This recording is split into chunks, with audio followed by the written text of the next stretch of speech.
thank you to anyone who's joining us via the Facebook live stream, and also welcome to anyone who's watching this at a later date on the recorded version. I'd like to start by acknowledging the traditional custodians of the land from which I'm streaming from today, the Wurundjeri people. And before I jump into acknowledging our wonderful carers that have joined us today, I'd also like to extend my respect to the elders of the communities they're streaming from, to the Dadaroa and Waveroo peoples, and the Bunurong and Woiwurrung peoples. And also Meryl's joining us from Wurundjeri country as well. I'd like to extend my respect to elders past, present, and any emerging leaders within the community, and also any Aboriginal people who might be joining us today. Sovereignty was never ceded, and this always was, always will be Aboriginal land. Welcome everyone. My name is Jasmine. I am the Foster Care Connections Specialist at Fostering Connections. We're the Victorian statewide recruitment and attraction service for foster carers. And we're here today joined by some of our amazing foster carers who are going to share some of their stories with us today. But before we do that, if you are coming to us today with different questions related to your personal circumstances, hopefully you'll find the answers in our wonderful panelists' responses and their experiences. But if not, you can give us a call on 1800 013 088, and my wonderful colleague Bronwyn will also pop those details in the chat. So when you call us up, I'm usually the one that answers the phone. I'm happy to have a chat with you about what your family circumstances look like and how fostering might work for you.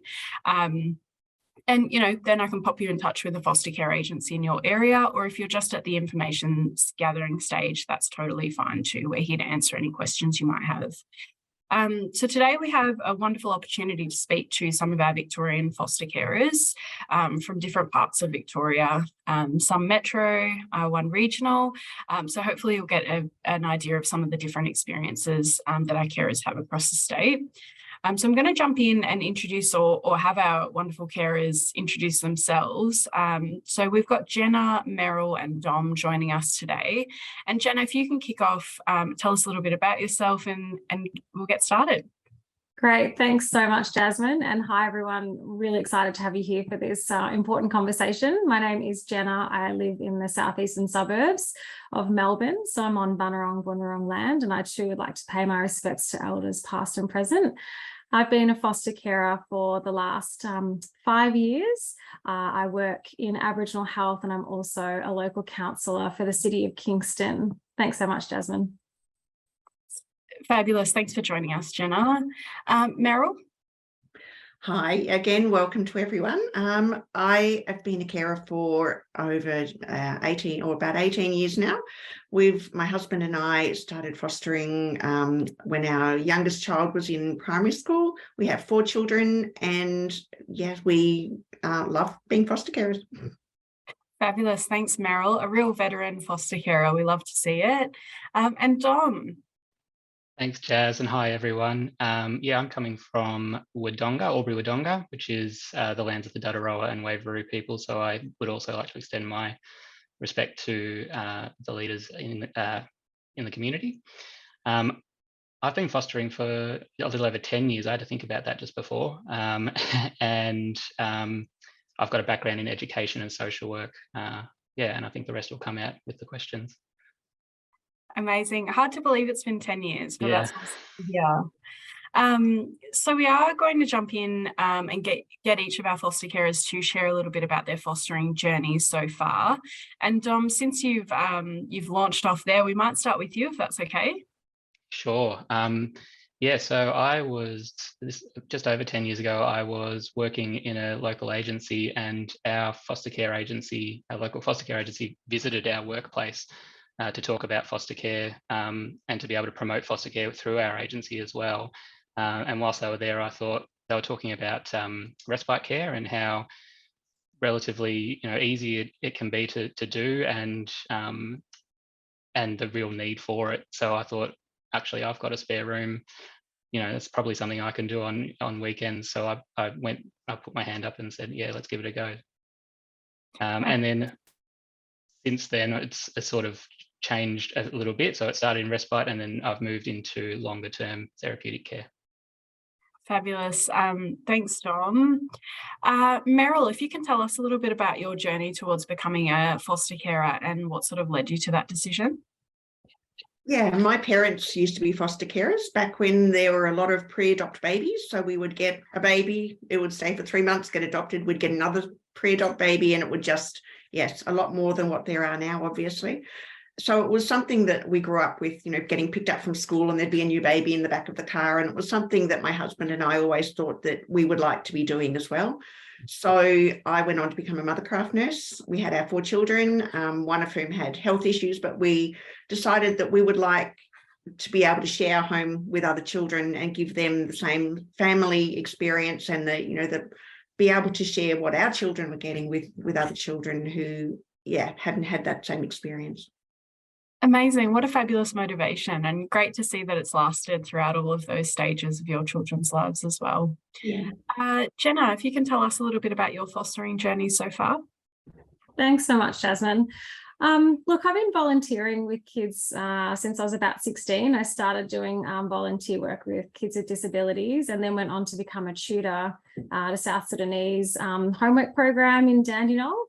And after that, I was working in Aboriginal women's legal service and had returned to work after Christmas and found some of our senior lawyers were very distressed that their clients' children had been removed over Christmas.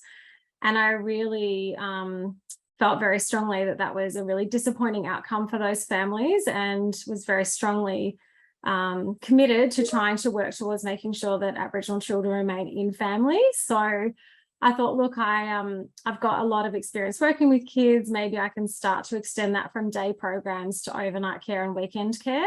So I signed up to become a foster care who provides respite care. I worked with a service in the east of Melbourne who had a list of young Aboriginal mothers who needed a bit of extra support. And so the idea was that I was actually providing preventative foster care. It's something that I'm pretty passionate about. The foster care system plays an important role. I think it's also something that we want to work towards, really ensuring that families feel very supported in their journey as parents. And so I see my role as being one of supporting those parents to build their skills and to be reunified with their families. So it was about 5 years ago. I've continued on that foster care journey. I've had a full-time placement for about 18 months.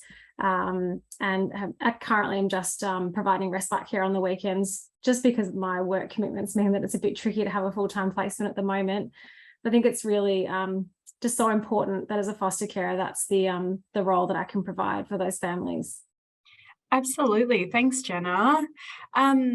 I think that leads us into our next question quite nicely, which is around the different types of care. So you've all spoken about how fostering has fit in around your lifestyles, and some of you have touched on how that's changed over the years. So Jenna, you've talked about doing respite care and a long-term placement as well. Can you tell us a little bit about your experience with those different types of care and how that fits with your lifestyle? Sure. It is always a bit of a squeeze. I think every foster parent I know is super busy, like every family, I guess. For me, as a single person with no children, it is a really interesting adjustment having placements come into my home, particularly because I care for little babies all the way up to a 17 and 11-month-old who's about to turn 18. So the house sort of gets reconfigured every time we have a different placement. I also live in an intergenerational household. So my family, we all live together on the same block, and that's been a beautiful part of my fostering journey. At one point, we had the 4 generations living in the one home, and my grandmother was still alive. And that's something that's really, really special. It's also something that I need to be very mindful of when I'm taking on placements. I need to check in with my family and, say to my brother, look, is it okay if we have a placement this weekend, and what are you up to, and how does that fit into your plans? So I think there's always adjustments that are being made. I have had a full-time placement that was quite unexpected, and a big step up to go from just every second or third weekend of respite care to full-time care for about 18 months. It was a journey that I learned a lot about myself on, and a lot about services and the system and improvements that need to be made in the foster care system. It was also an experience where my network rallied around me, and I have incredible memories of people really supporting me and caring for me in ways that I didn't expect when I became a foster carer. I learned to ask for help as well. I think that's a really important thing about being a foster carer. Going back to your question though, I think the types of care that I provided have been respite weekends. So I do regular respite with families that are known. There's 2 families at the moment that I've been working with this year. So I provide respite care for their foster carers. That means that they, can have a weekend off and just have some downtime. They might need to spend time with their family or have other caring responsibilities. I've also done a few emergency placements. So last minute calls, usually on a Friday for placements. One lasted for about 2 weeks for a family unit. And I've also done, as I mentioned, the long-term placements. I think the key thing is, and for anyone who's watching today, is that when you become a foster carer, it really is directed by what you can provide. And, there's no sort of contract that you sign that forces you into things. If you say, look, I can only do 1 weekend a month at the moment, that's absolutely fine. If you want to do full-time care, that's also fine. I think it's really important that people know that it's really self-directed and it's what fits with your life and your family. Absolutely. Thanks, Jenna. Meryl, that probably leads us nicely into chatting about your foster care experiences over the years. What types of care have you provided and how has that changed as your family has changed? Yeah, when we started, we were very interested in doing disability care. That was something that I had a lot of interest in. I'd done a lot of that with my work. My brother, and he had an intellectual disability, so I'd done a lot of work with children who had disabilities, both at home and again at work. When we started, we thought we would love to do a lot of the disability, but also do short term. We weren't wanting to do the respite and the long term, but we decided we would do short term. We did emergency. We did pre-adopt. So we had quite a few of the pre-adopt children. We've done the age group too. We decided we would do the birth through to 5-year-olds as our goal. Now things can change, and we have had 6-7-year-olds. And we've also had a couple of 14 and 16-year-olds who were pregnant teens, and we had them prior to the birth, during the birth, and then had them for several months until they moved on to either family or to other placements. So it has been quite varied. Some have been more challenging than others. And again, we've had quite a number of children with disabilities, which range from physical, emotional, behavioural, a whole range that varies, depending on the placement. We don't do sibling groups generally, partly because we had 4 of our own, so we just would have needed a bus to have had more. Although at one stage we did have 4 2-year-old quads, so that kept us very busy. I think that was also, we had our children at home, but they were all driving at that stage, so we didn't have to fit them all in the car. I think fitting them all in the car is probably one of the biggest considerations for carers inquiring with children of their own. And that's great. I think it's really important to note that for any care that a foster carer can't provide, so Meryl, it's perfectly fine and a normal part of fostering to say sibling groups won't work. Whereas for Jenna, as you touched on, having an 18-year-old and an 11-month-old at the same time, that will work for some families. So it's totally fine if there are limitations on what you can provide. And the other thing is, as Meryl touched on, over years that might change as your family shifts, and you can always say yes or no. Meryl's beautifully touched on very politely how sometimes agencies might ask you to extend your care preferences. So you say 0 to 5 and they might say, look, can you do a 6 or 7-year-old? We think it'll be a good fit. And it's entirely up to you if you can say yes or not. So that's great. Thank you for sharing that.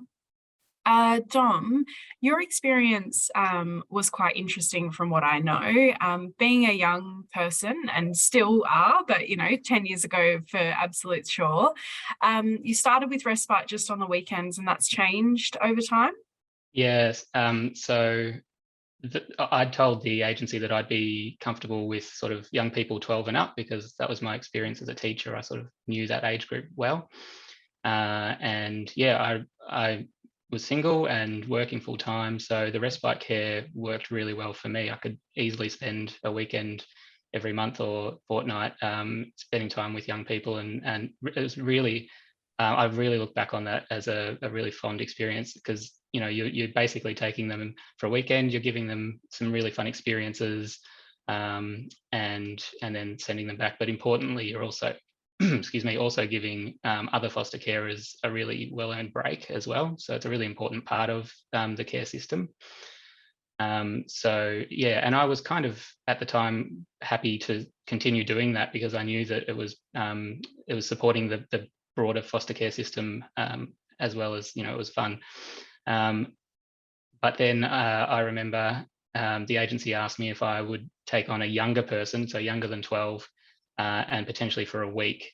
So I had to think about it, and I thought, oh, look, I could probably give it a go. I think it's okay. So I did that. And it was a great week. Had to sort of juggle work, and also the agency was really good at supporting me. They knew that I had full-time work. They knew that I had other commitments as well. So the case manager and other people in the teams wrapped supports around me to make that week work. And then, yeah, I guess the other thing to sort of note is you can be given, or you can start looking after young people in certain with certain conditions, like, that it's only a weekend or a week or whatever, but their situation can change rapidly too, the young people's situations. So this young person's situation did change, and I ended up caring for him for 6 months, and it turned into a reunification process. So that can happen. And I guess I would reiterate what Jenna said, which is really go into this. I would recommend going into this knowing what your limitations are, and what you can sustainably do, because we go into caring because we care, and sometimes when we're asked to do things, we feel like, oh, maybe I can stretch it and do that, but really go in and know your limits and boundaries, because that way you'll be hopefully a carer for a lot longer time. You won't burn out. Definitely. That's something I tell people in most aspects of my job, is that it is okay to have boundaries, and it is okay to put limits on your situation. People do call me up and say, look, I've got a lot of love to give. I've got a spare room. I can do any type of care. And I say, have a think about it. Even just looking around this panel now, you can see there's sort of a diverse range of carer types and situations that will match well to different types of young people. So interestingly, Dom, you've said your preference was 12 to 17. Jenna, you've said you primarily do the younger kids. So people often think, well, if I say I can't do older than 5, who's going to look after those kids? There will be somebody else that fits that sort of criteria really well. That leads us into the next component I want to talk about, which is the recruitment process itself. And Dom, you touched on this a little bit with what you said about the agency will sort of approach you and ask you if you can do more or less. And part of that recruitment process is that the agency will get to know you so well that they sort of know where your limitations are. So it is okay to have those boundaries, but also trusting that the agency won't give you more than you can handle, I guess, or what they think you can handle. Sometimes things can go a bit differently to what we expect, but you need to put a lot of faith in your agency to really get to know you. And that starts with the recruitment process itself. So I might start with you, Jenna, because I think you've probably gone through that recruitment process the most recently. So tell us what that was like from that first phone call through to becoming an accredited foster carer. Thanks, Jasmine. It is quite a lengthy process, and it's interesting, just prior to the panel starting, one of the things that I was talking about was frequently I talk to people who are thinking about becoming foster carers, and there seems to be this very big mental hurdle about becoming a foster carer and feeling foster ready. And one of the things that I've said is that it's actually just great to get started. You don't sort of go from I'm going to become a foster carer to fostering overnight. It is a process. It's quite an involved process, and it is a bit of a journey as well for you as a person. So I think the first thing I'd say is that for people watching, think about reaching out and kicking off with those information sessions. And here today, obviously, because you're interested, lots of the foster care agencies will host regular information sessions, and those are really helpful. I certainly attended one of those. I've had 2 accreditation processes that I've gone through in the last 5 years. I'm currently a foster carer with Berry Street, but I have previously been a kinship carer with the department and with another agency. So I've certainly had my fair share of accreditation processes.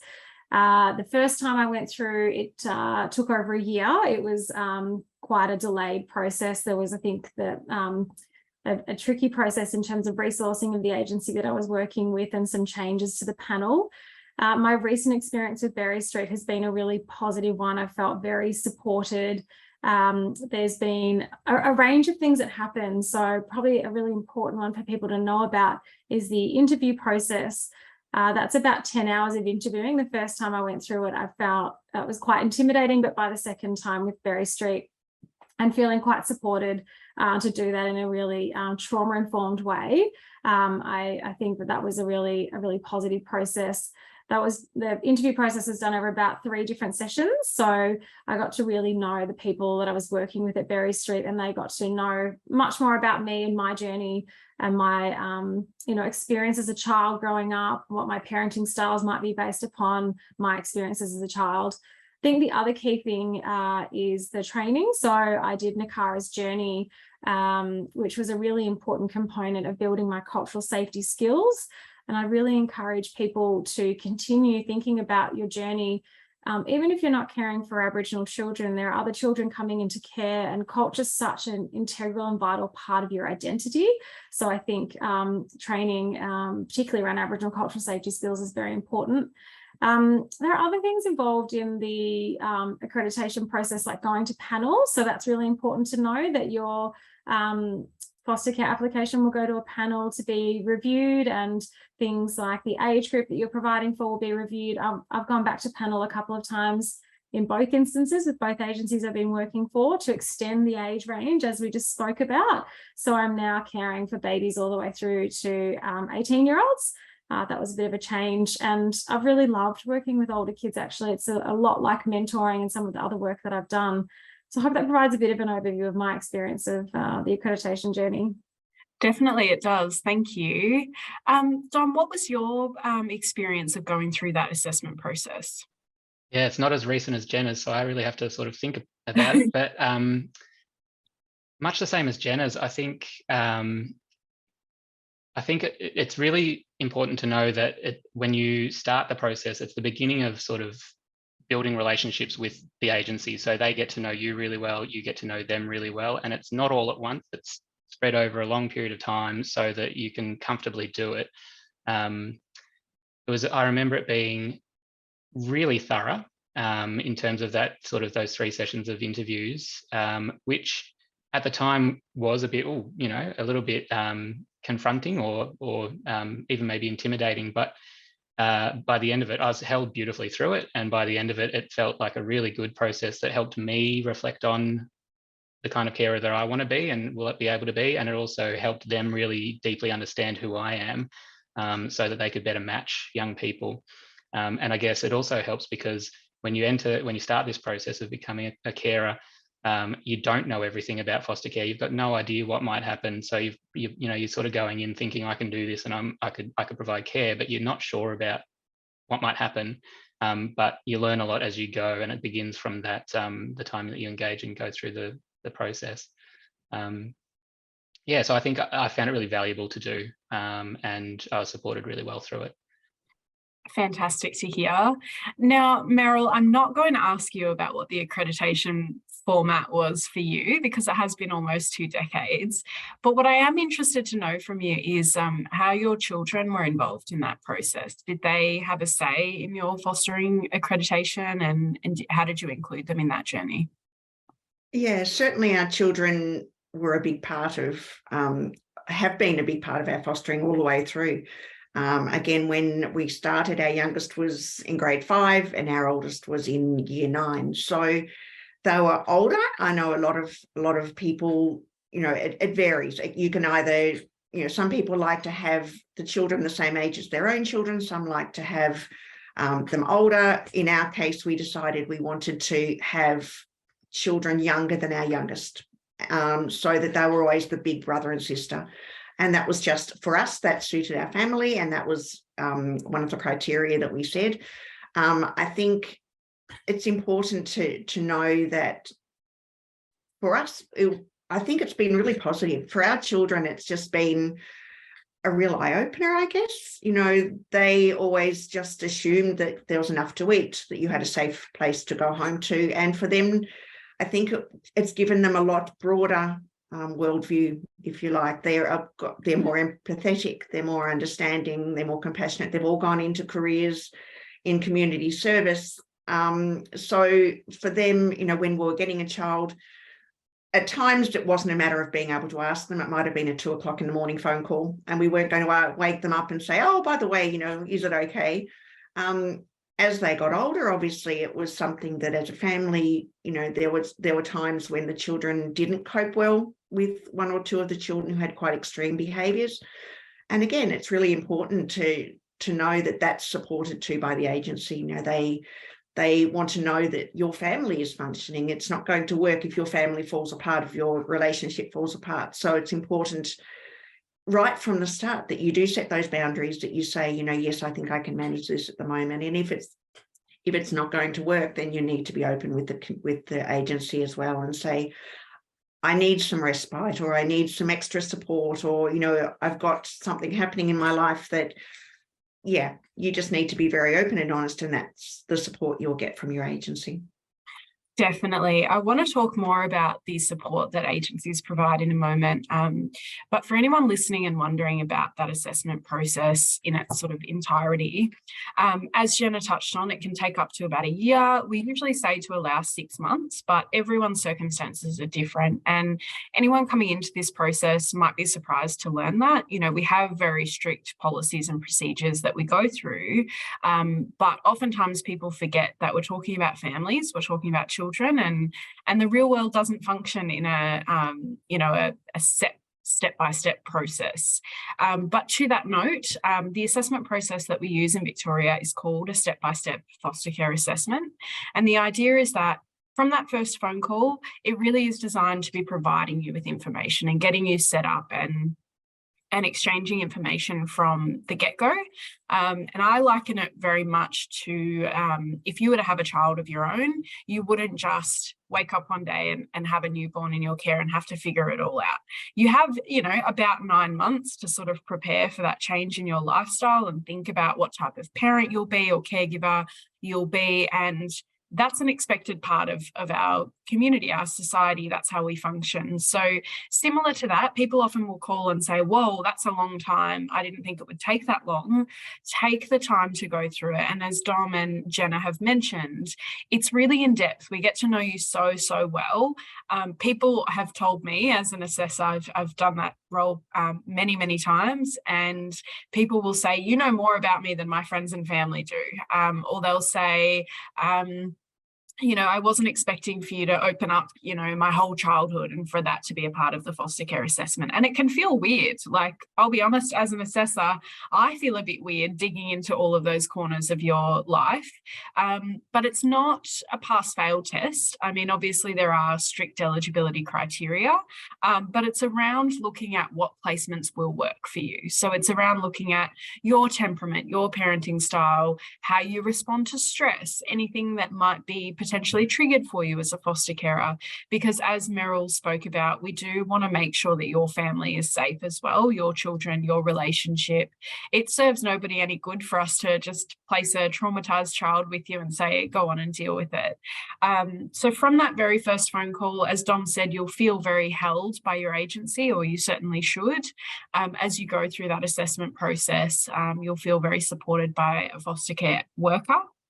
What happens then is, as Jenna said, after you go through the initial conversations, a home and environment check, and then the training, and then you do the assessment interviews themselves, which, as Jenna touched on, is about 10 hours worth of interviews.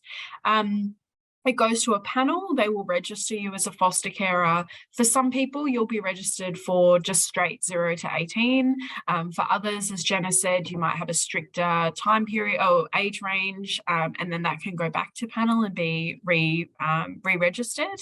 And then after that happens, you move into a different team at your foster care agency. So for anyone wondering how that all works, if you make a call to Fostering Connections, we will put you in touch with an agency that's that's local to your area.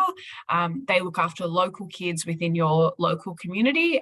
So particularly in regional areas, that's super important because we don't want children having to move out of area or further away from their families and their communities. And you'll move into that case management space where they have to do regular visits. But as Meryl said, there's a lot of contact between you and the agency. So Meryl, can you tell us a little bit about the role that the foster care agency has played in your foster care journey and what that's looked like over the years? Yeah, so I guess with us doing disability, there's often a lot more contact than not. We, when they're more complex, we sometimes have care team meetings that are every week or even weekly. Generally, the care team meetings are about once a month, and that's really important to get together with your caseworker, with DHS, with anyone else involved. It might involve a physio or an OT with the disability children, but there's regular contact. We know that there's always someone at the end of the phone. It doesn't matter if that's the middle of the night, there's on call at night that we can call, and there's always someone there. There's training, ongoing training. It doesn't stop once you've done your accreditation. So there's regular training, whether that be going to a court and learning about how the court system works, whether that's learning about trauma, learning about therapeutic parenting. There's a whole range of fostering training that goes on that is really important to do. I think there's regular events. I know our agency has, there's an Easter get together, there's a Christmas, there's a gala that's every year celebrating getting together. There's carer training and peer support, there's mentor programs, there's a whole range that the agency provide that means you've got that support there. And often having other foster carers, having that peer support, I guess, knowing that there's someone else who understands, because people who don't do fostering often don't understand, even your own family. I know, often parents can even think, well, your parents, why are you doing this? You're taking time away from your own children. And it's important to be able to share that with other carers who really understand what it's like having those children in your home, in your family, the dramas that can bring, and being able to talk through and say, well, I know you had a child that was similar, what did you find worked? And being able to have that support, I guess it's not just agency, but I know our agency certainly supports that whole carer interaction and carer support emphasis. Yeah. Absolutely. I think peer-to-peer carer support is one of the most beneficial supports any carer can tap into. Because as you said, Meryl, that is so true of foster families. When you call up your mates, and people will often say to me in assessments and say, yeah, I'll just call my friends and they'll be a support. And I go, your friends are going to say, why are you even doing this? It sounds very hard. Some of the challenges that you might face are going to be astronomical. But what they also don't see is the benefits that brings. They're not in that space with you all of the time. And again, I say to people all the time, when you become a new parent, often you're linked in with a new mums group or another service for parents that are at the same phase in their journey as you, and you become friends with those people and you rely on them. It's not so formal in foster care. You do have to make those connections. And as Meryl said, there's plenty of opportunities to do that. For anyone who's a bit socially awkward or shy, you don't have to go to the social events necessarily. You can go to training, and there you will incidentally meet other foster carers. Through Respite, where you are caring for a child who already has primary carers, that's a good opportunity to meet people through that avenue as well. But depending on your style and how you like to connect with people, I know there's Facebook groups, there's different support groups that you can join into agency. There are agency activities, and Meryl, you've touched on what your agency does, but every agency will have some version of that. And it's a great opportunity to sort of find your feet in a community that also understands what it is that you're doing as well. And the beauty of it, I think, is over time you transition from being a new carer to sort of knowing the ropes a little bit, and suddenly you swap roles from being the mentee to the mentor, and you can share that wisdom as well. So I think that's awesome. Thanks, Meryl. So I think one other thing too, that when you do get that call, especially the first one, which is really exciting, you should ask questions, like find as much information before you say yes. Ask about, the age, ask about the time frame, ask if there's any information, any background information. And that's all really important, to be able to get as much information you can. Sometimes there isn't much, but to also get as much as there is. And obviously, as you go, in the first few days, you'll get a lot more. But I think that's important to know too, that you can say no when they call. The agency will ring and say, we have this child, this is what we know, can you take them? And it's okay to say no if that's not suiting the time of the family at the time. And if they, when they do come, to be able to get that further information from the agency is really important. Absolutely. Thanks for adding that, Meryl. I think everybody joining us today and anyone watching this video surely knows that there is an extreme shortage of foster carers in Victoria. We desperately need people to put their hands up. But the flip side to that is you don't always have to say yes. Sometimes a placement won't fit for you. Sometimes you might have kids of your own that might be going through a challenging period themselves, and you can say, look, now's not the right time. Work might pick up and be extra busy for you, or be in a slower period, things like that. You do not always have to say yes. And I hope people realise that even though there is definitely a shortage and we do need people to say yes, it is okay if it won't work for you. We want it to be as sustainable as possible. Dom, we've spoken about some of the supports that Meryl's agency has provided, and I know they're very similar across different agencies, but what does that agency support look like for you, particularly as you transition to a different type of care? I think Meryl did a beautiful job of summing it up. It's very similar. And I did want to take the opportunity to talk about peer support from other carers as well. It's been fundamental because, foster caring is a really unique experience. It's not like it's similar to parenting your own children, but it's not the same thing. And, there are a lot of things to consider when you're talking about the young people in your care. You have to be really mindful of confidentiality and, not sharing their story without their permission. It's really, really important. So, I remember having a primary school person in my primary school aged person in my care, and picking that person up from primary school and standing around, and all the mums were there and dads were there waiting to pick up their kids, and they were really interested because they were, and fair enough, but they were asking a lot of questions that I just can't answer, and it was really uncomfortable. But you learn ways of navigating that, and I talked to my agency about it and got a lot of support around that too. Again, that's where linking in with other carers who understand that confidentiality issue and other issues that come with care, you can really relate well and connect and support each other.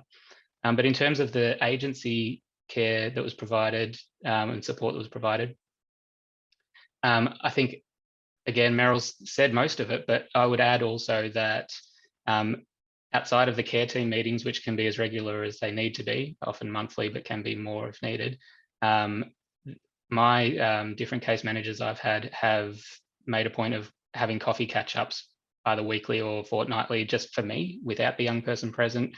So checking in and supporting me and making sure that I've got everything I need, and the support that they've been able to provide has ranged from just a chat or to times when things are really stressful, providing food through HelloFresh or other systems, just to take the load off, so that it protects that placement, so that I can keep going.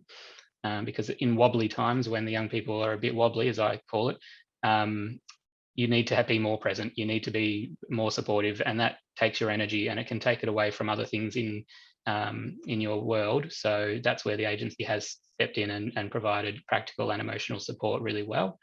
And the other thing I would mention is the importance of the care team itself around each young person. So each young person should have their own team of people, key people around them that are supporting them whilst they're in care, which includes the foster carer, obviously, the case manager from the foster agency, DFFH if they're, when they can, and any other sort of professionals, like Meryl said.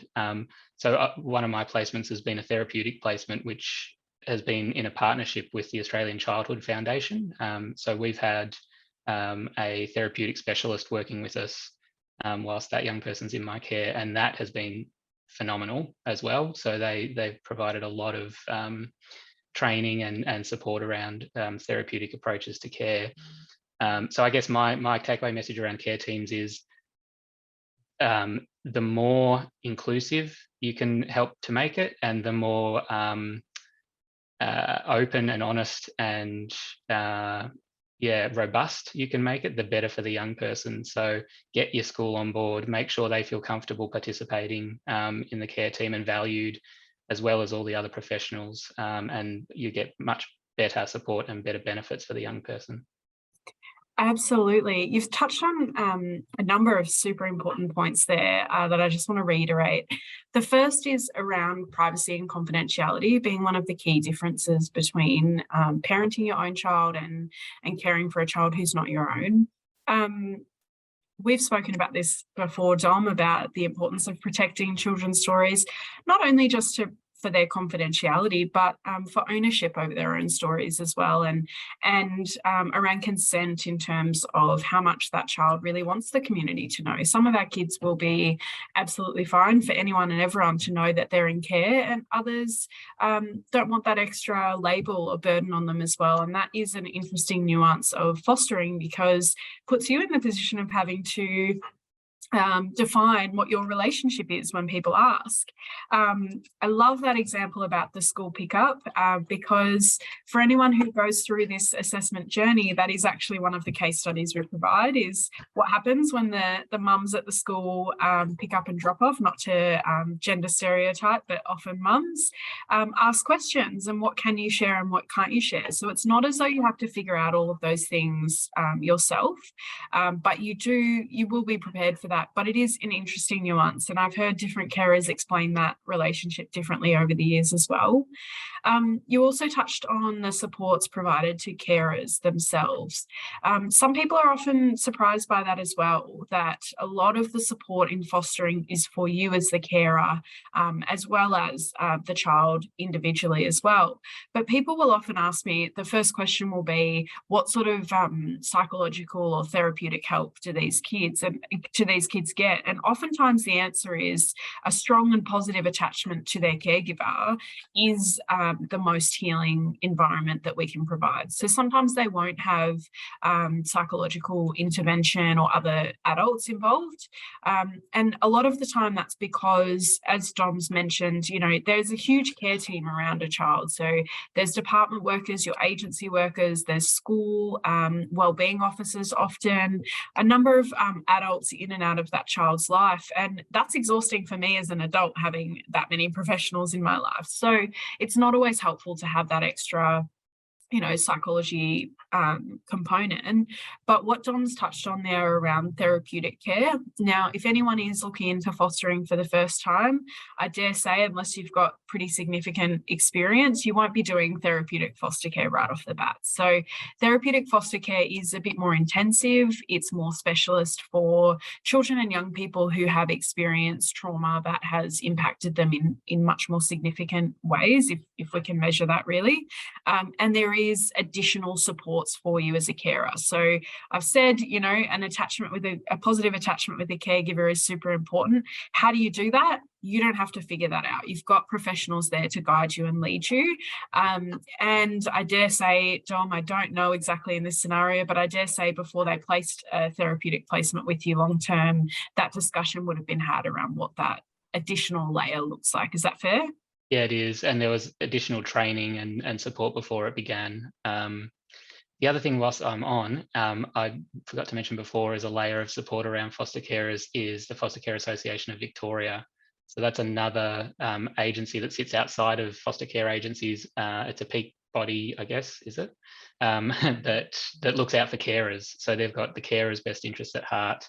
An experience I've had in foster caring is obviously everybody's most important interest is the young person and making sure they're okay. That's the whole point of this. But at times, when that focus is all on the young person, even though agencies do a really good job of looking after carers as well, at times it can feel like, well, still, what about me a little bit? When all the chaos is happening, you might need another layer of support. And I've certainly called the Foster Care Association of Victoria, and they're fantastic. So it's just another avenue to rely on when you need it. Absolutely. And Jenna touched on that too, in the importance of asking for help. It can feel a little bit like you're being judged or monitored or watched all of the time. And unfortunately, that's a component of fostering. But there is that extra layer with the FCAV, and they can provide amazing advice and advocacy for foster carers, and support to show you sort of where you can get the help you need and advocate on your behalf as well. So just to sum up the supports for foster carers, we've touched on the care team around the child. So you're not the only decision maker. It's not all left up to you. Definitely that peer support from other foster carers and other people in your community. Within your agency, you will have a dedicated caseworker that's assigned to the child in your care, and you will see them regularly. For some people, coffee catch-ups, as Dom said, is a really good way to build that relationship and get the support you need. For others, it might be practical support. So as Dom mentioned, sometimes supports like helping with HelloFresh, like the thought of having to think about, shop for and prepare meals when you're in a stressful time. We can all relate to that. You know, those sorts of things are available, the social activities, the training opportunities. There is all sorts of support wrapped around foster carers relating to your needs and what will suit you. And sometimes that can be really creative. So I'm not saying every foster carer gets a HelloFresh box every fortnight or whatever. It really is tailored to your experience and what you need as a carer. But the important thing for people to note is that you need to be open and honest with your agency. Some people think, look, I don't want to tell them I'm having a hard time because maybe they'll think I can't do it. We will think you can do it, and we'll think you're amazing because you're asking for help. Sometimes we need to know what it is that can support you in order to provide that. And so being open and transparent about that is really, really important. Jenna, I know from conversations we've had in the past that you've received some pretty amazing community support as well. Can you tell us about some of the best supports you've received as a foster carer? That's such a great question, Jasmine, because I think it was one of the biggest surprises and one of the most lovely and heartwarming things that came out of my foster care journey, particularly when I was full-time, was the way that people rallied around me as a foster carer. And a lot of it came in really unexpected ways. I think the point earlier around asking some of your friends for help can sometimes feel like the normal go-to. However, it's interesting when you put the call out to the broader network who actually shows up. I was really lucky to have some incredible people around me. I was going through a program called Pathways to Politics at the time at Melbourne Uni when I became a full-time foster carer, very unexpectedly overnight. And it was all women in the room, and they got together and coordinated about 3 of those massive big blue IKEA bags of clothing, of toys, of things that would just really, you know, bring a bit of a smile to everyone's face in the house. I also had a local family, and this is a big shout out to that local family, a local mum in particular, who every Tuesday night would come around and just drop off on the doorstep this gorgeous little picnic wicker basket full of food for the evening. It would have little instructions like, don't put this in the oven for longer than 20 minutes. Knowing that my capacity to retain information was a bit, talking about meal prep, as I was laughing about that before. I also had people turning up and helping to provide respite.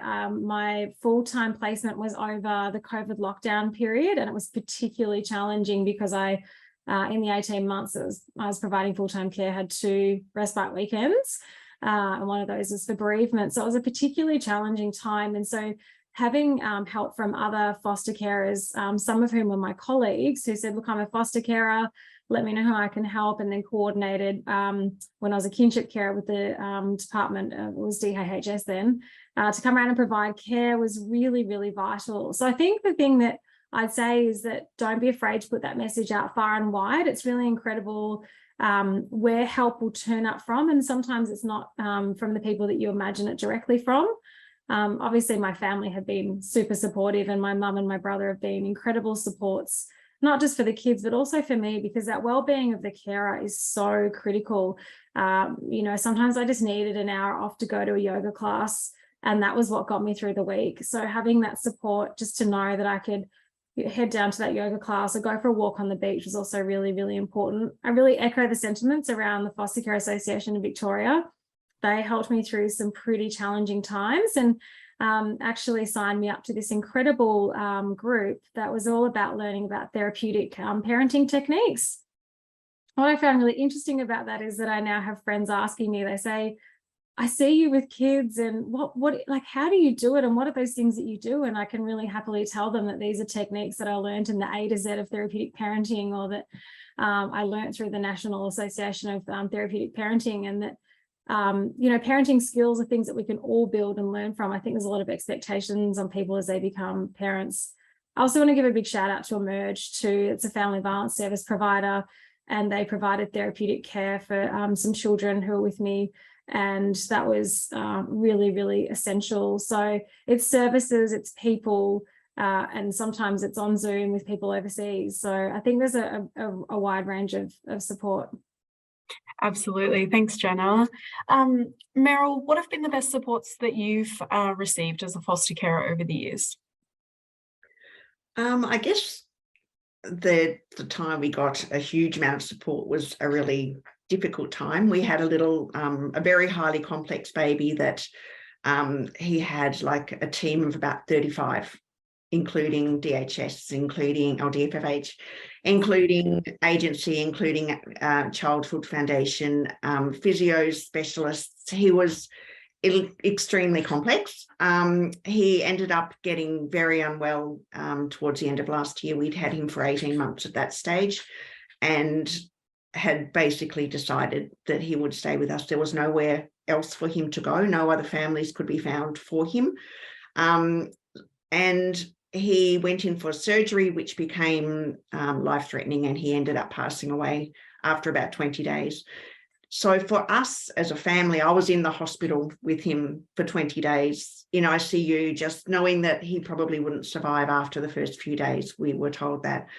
The agency were amazing. They were in contact every day. They would ask what we needed. They would ask what my family needed back at home, what I needed to be able to get through.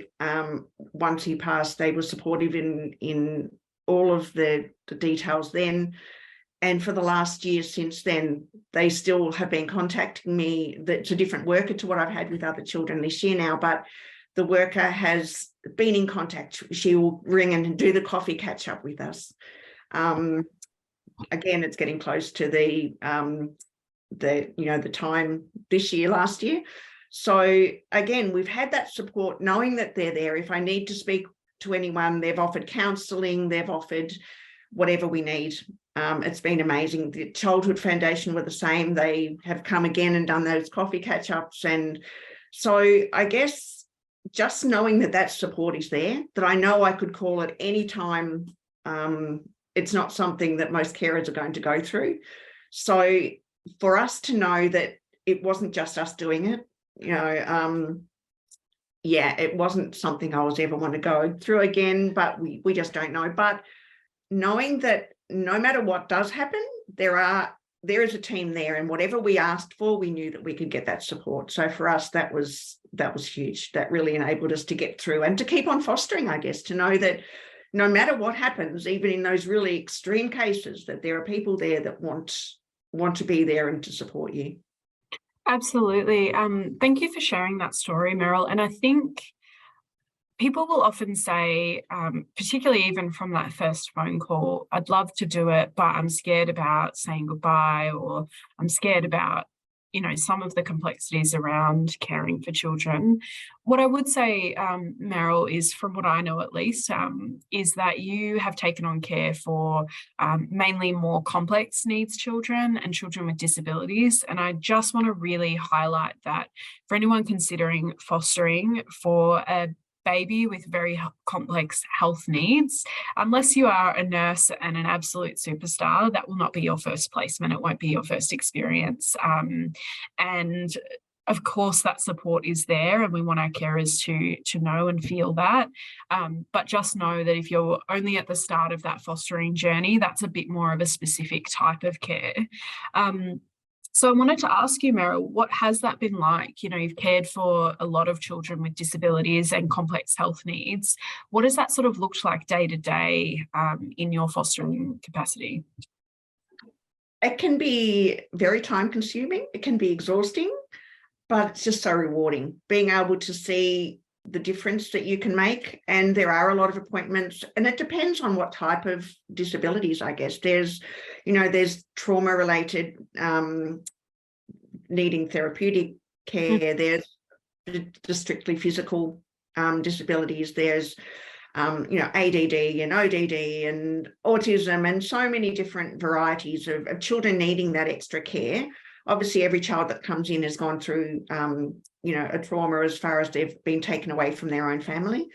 But yeah, being able to be there and take that child, no matter what their case is, being able to provide that care for them is hugely rewarding. I guess is underestimating what it is. It's being able to see that child smile at you and know that you're the one that's giving them that love. And I guess, with the little one that we had, knowing that right through to the end, he felt loved and cared for. And yeah, that's all we can really hope for, is that these children, when they come to us, know that they're special, that they are cared for, and it doesn't matter if they can walk or if they can't talk, or they can feel that love from you. And so I think that's what makes a difference. You can, yes, you've got appointments to go to. And yes, during COVID lockdown, we were at the hospital as much as we weren't, but it was the child that was important. It was being able to get him to the appointments, being able to take him, to the beach so he could sit on the sand and feel the sun on his face. And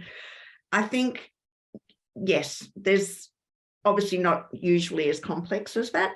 But, even if you've got a child that just has extreme behaviors, or, it's just acting out because they don't understand, they're confused about where they are, what's happening. I don't know what's going on, so I'm going to, they're out of control with their own feelings. You can just be that security and that safety and that point where they don't need to think too much. They can just be. They can just be there with you, knowing that there's someone who cares. And for any child, it doesn't matter whether they've got disabilities, whether they're in their own home, every child just needs to know that they're special, that they're loved, and that they're worthy of being loved. And so I think that's what we try and do. Yeah. Absolutely. I think that's a beautiful way to put it. And it's sort of as simple and as complicated as that, isn't it? In the foster care training that most foster carers will do, so there are a couple of different packages, but most carers will do shared lives training. And we talk about, yes, our kids need love, but it's not all they need. But I think you're spot on, Meryl, is that is the most important thing, is it's about keeping it child focused. People will often say to me on the phone, I'll ask them, are you open to caring for children with disabilities? And they'll often say, well, I'd love to, but my house isn't very accessible. I've got stairs, or, it's just not accessible for, say, a wheelchair. And I don't think people quite realize a lot of the time what you've touched on there around different intellectual disabilities. The impact of trauma can often mimic signs of disability as well, in terms of cognitive abilities. For little ones, definitely things like delays in motor skills and fine skills and things like that. But you're spot on, Meryl, is that there's a huge team around you. And if you are considering caring for more complex or children with disabilities, then that support definitely exists. So I don't know for certain, but I'd say probably Dom and Jenna's care teams are probably less than 10 people, and you're saying 35. So that would sort of be the difference there, is that there are professionals involved. You don't need to know all the ins and outs of every different type of disability or be that expert. Your job is to be with the child and provide them that love. So that's amazing to hear. Thanks, Meryl. The other sort of layer of or sort of category of children that can be asked of carers to care for is Aboriginal and Torres Strait Islander children. Now, First Nations kids in care are still extremely overrepresented. So there's a huge number of children in care who are First Nations kids.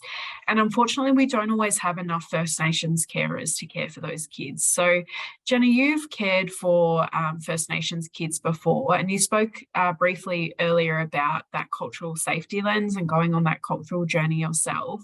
Can you tell us about the role that learning has played for you and how you've supported children in connecting with their culture? Thanks, Jasmine. This is such an important area of foster care. And I think I'd like to start by saying that I want to see all Aboriginal children being cared for by families and in kinship placements. I see that the foster care system is something that has caused immense harm to Aboriginal children and families, and really want to recognise that and recognise the work that our Aboriginal community controlled organisations have done to keep Aboriginal children in Aboriginal care. So I guess we're working towards a place where Aboriginal children will stay in families and will break that cycle of intergenerational child removal, which is, as you mentioned, at its highest now than ever before. I think really critical to caring, working with Aboriginal children and families is going on a journey of self-awareness. And that is really about understanding your own understanding of Aboriginal culture, the cognitive biases and the ways that you've been brought up in white Australia, the narratives that we have around Aboriginal people and culture, and really understanding how that might impact and influence the way that you engage with Aboriginal children and their families. We have a treaty process in Victoria that's underway, and I'm really very excited to think about where this might lead in a couple of years. We've already been transitioning towards Aboriginal community control of Aboriginal children in foster care and child protection placements. But this process, I think, will lead to much stronger self-determination, and that's where we really want to see all of our, all the direction in caring for children go. There's also the Yoorrook Justice Commission process underway, and I'd really encourage any foster carers out there to have a look at the hearings that's been they've been undertaken by the Yoorrook Justice Commission. They are both heartbreaking, but also an incredible representation of the resilience and strength of Aboriginal people and communities, and an important part of our history that I think until now we haven't been able to share. As a non-Aboriginal person caring for Aboriginal children, that first step, as I mentioned, was understanding myself and my own biases. And the next step for me was really looking at the Aboriginal organisations that are around me. So we have a number of Aboriginal community controlled organisations and health organisations working across Victoria that are really important points for children to receive support in culturally safe ways. So places where Aboriginal children don't feel like their identity is being threatened, but also really importantly that their identity is celebrated. And I think that's something that is really, really important.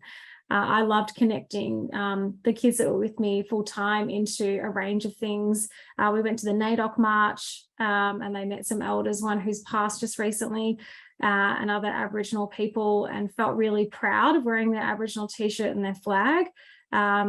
We did a couple of other things, like we'd go to Bangarra. One time we got to go backstage and meet the dancers, and the kids were painted up in ochre, which is a really important protective factor, as connecting into culture and being around other Aboriginal people who can show those protective factors. I think, you know, some of the other things I guess I'd share is that Aboriginal culture has such strengths in health and well-being, this holistic way of viewing people and viewing our connection to country and to health. And there's things that we can all learn. So as non-Aboriginal people, I think there's a lot that we can draw from in terms of our caring and understanding that a child grows up not just in one small family, but in a whole community with a strong connection through generations. And there's a lot that we can take from that experience to inform our own foster care journey. Absolutely. Thanks, Jenna. Depending where you are in Victoria, Jenna's mentioned different Aboriginal community controlled organisations, or ACCOs as you might hear them referred to. In certain parts of Victoria, or most parts of Victoria, if you're interested in caring for First Nations kids, you can apply directly through an ACCO. That can feel really daunting for non-Aboriginal people, going into a service from a cultural group that might not be your own. But the wraparound supports there, including helping you with training and helping you on that cultural journey, and welcoming you into a community around that child as well is super important. So I would echo what Jenna said, that it's really, really important that foster carers do that internal I guess having a real good look at what your knowledge is, where your biases might be, and your understanding of First Nations history, but also linking our kids in with the positive aspects of their culture as well. So Jenna's touched on dance there. There will be some kids that will absolutely balk at dance classes. So for them, it might be, footy games or other cultural activities that link in with positive representations of their culture as well. So there is a number of ways you can do that, and you would be supported through an ACCO and through your foster care agency if you do decide to care for First Nations kids. But the number one thing I would say wrapped around that is the training. You don't have to know all the answers right away. What's most important, and what's most, I guess, a big green tick against you, is being willing to learn and do that extra work yourself in order to keep our kids connected to culture and country. So thank you for sharing that, Jenna. We've run a little bit over time. I can't stop myself talking, so that's probably a bit of an issue. As we wrap up, I'd love to hear from each of you if you have one piece of advice for anyone who might be considering fostering or at the start of that journey. What would you say to those people? And I'll start with you, Dom. Sorry. Yeah, no, that's all right. I would say, I really want to say and let everyone who's watching know that, fostering has been almost in equal measures for me the most rewarding and valuable thing I've ever done. It's fulfilling in so many ways that you don't even know until you start doing it. But also equal measures the most difficult at times thing I've ever done. So going in with your eyes open and having and leaning into the supports around you is good advice, because I certainly entered into foster caring without knowing much about it, and I've learned a hell of a lot over the 10 years that I've been involved, and it's enriched me, and it's been really valuable. The only other thing I really want to, I know we're over time, but the other thing I wanted to mention is to keep in mind that fostering is a real privilege, and it's a real honour to enter the world of a young person who has not made the choice for this to happen if they're entering the system. So I think it's really important to respect that privilege, and the most powerful thing you can do in respecting that is to remember that relationship that you're forming with that young person, whether it's for a weekend, a month, for a couple of months, or whether it's for 10 years, that relationship is super important to that young person. So keep that in mind. And I would say that to do that, the best way you can is probably to keep in mind the word unconditional is coming to my mind. I don't know how to verbalize it now, but unconditional care. You may come across things that are really confronting, difficult, awkward, uncomfortable, but that unconditional care for that young person who's in that situation is paramount. And if you can show them that little bit of love, whether again it's for a weekend or for 10 years, that will make all the difference. Absolutely. I'm glad you said that, and certainly not running out of time at all. I often say to foster carers, you are the adult. So sometimes you do have to suck things up, and, that unconditional care that you're talking about, sometimes it's not fair. Sometimes the system doesn't work the way we want it to. Sometimes kids are kids, and kids can be hard to love at times, but it's our job as adults to stay there and stick it out and be consistent. So absolutely, thanks for sharing that. And I'm glad you counted with equally rewarding as it is challenging, so we're not absolutely scaring everybody away. And on that note, Meryl, what advice would you give to somebody looking into fostering?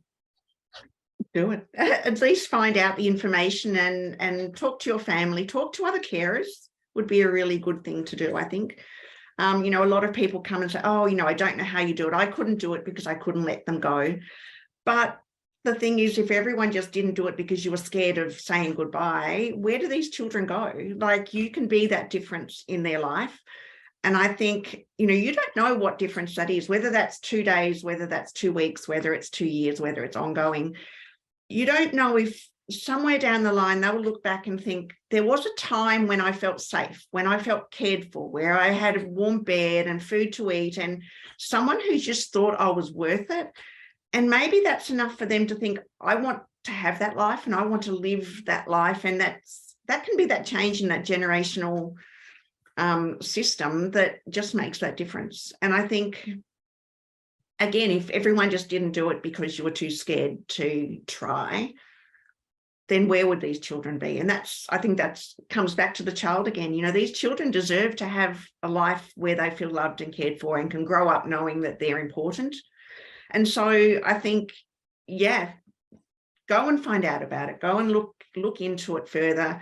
And again, there's all different areas. You know, you don't have to take teens. We don't generally take teenagers because I feel where our specialty is doing the younger children and disabilities. But that's why we need a whole range of people.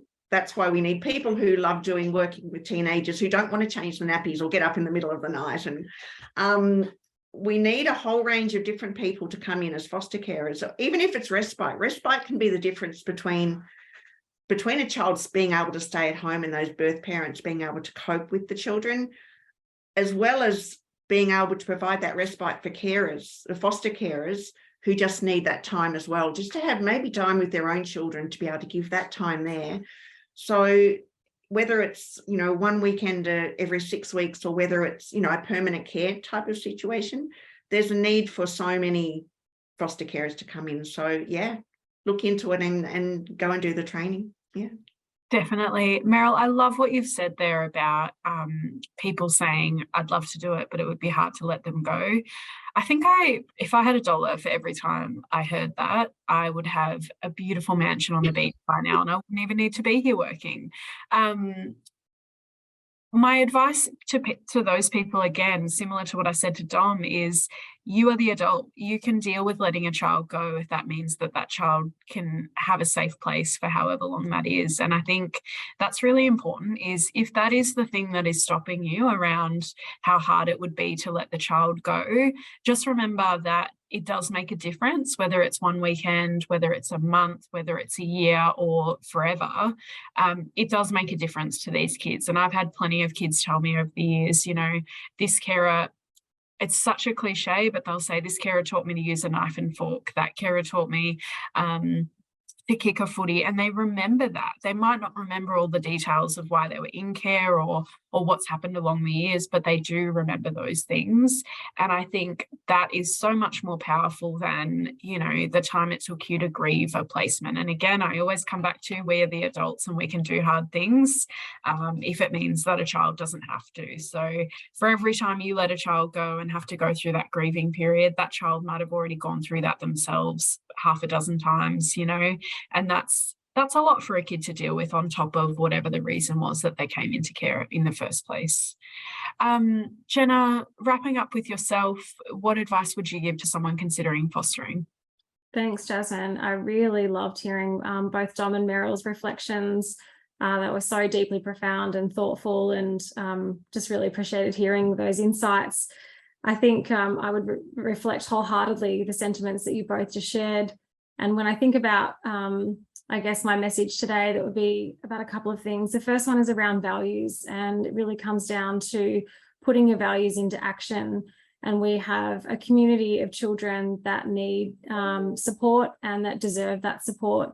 And I think if we focus on us as a community and the standards that we hold ourselves to, being a foster carer is actually a really important part of our civic duty and our responsibility to make sure that all children have equal opportunity to be loved and to flourish and to thrive. So I think that's a really key part of being a foster carer.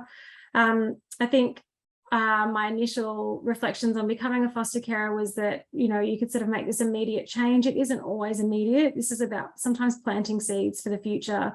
And you don't always see what you've been able to achieve or what impact you've had on that young person's life. But I know through my mentoring, because I've been doing that for such a long time now, it's nearly 20 years that I've been a mentor, I have had kids come back to me and say, this is the difference that you made. And that, as you go through that process, is really profound, and it is life-changing for me. Not you know, thinking about that child's experience, but thinking about you as a foster carer. This is about your growth. And I think that's the thing I'd really love to close on, is that being a foster carer is actually one of the most profoundly life-changing things you can do for yourself. You go through enormous growth, you become a better person. And I think it's been the most fulfilling thing that I've ever done. That's amazing. Thanks, Jenna. I'd also echo what you've said there about the long-term impacts. And as a foster care trainer, one of the things I like to remind people is we're not looking at, in 6 months' time, if that child is doing well in school. That's not the goal.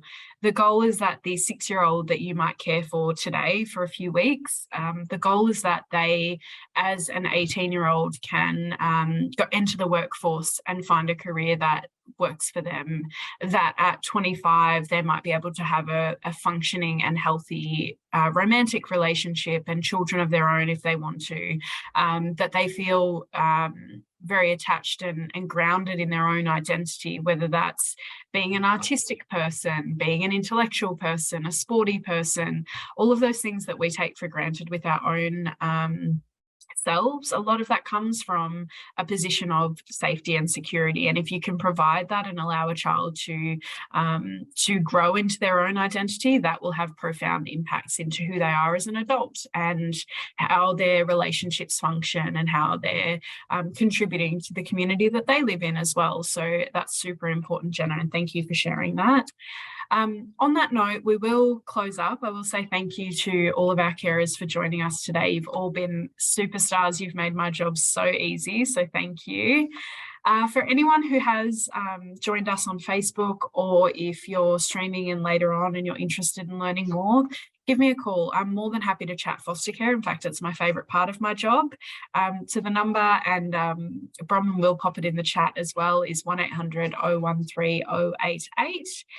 You can also check out our website. You'll find lots of blog articles. I think probably Jenna and Meryl have featured in a couple of those as well. But they all relate to different carers and their experiences too. So if you've got kids, if you're single, if you're working full-time, if you're retired, whatever your lifestyle looks like, you can hear from other foster carers in that avenue. But also please give us a call and get started. And as everyone sort of touched on, the choice is really yours around what foster care you choose to provide and what you're able to provide, and that may change over time. It may also only be a couple of years that you choose to commit to fostering before you start your own family, or as you go through this particular phase in your life, and that is okay. People often say they need to be foster ready, or they're not quite ready to get started just yet. Just jump in. I promise you there is no really ready. There is no amazing position you can be in to get started. And our carers are shaking their heads and going, yep, that sounds about right, because you can do all the planning in the world and you'll still be probably bamboozled and overwhelmed at times, but there's plenty of support available to you. So please consider playing a part in your community and joining us, and at least even just looking for information about fostering. And if you do reach out, I'm really looking forward to having a chat with you one-on-one and hopefully getting you started. So on that note, I'll wrap us up, and we will end the live stream here. Thank you, everyone.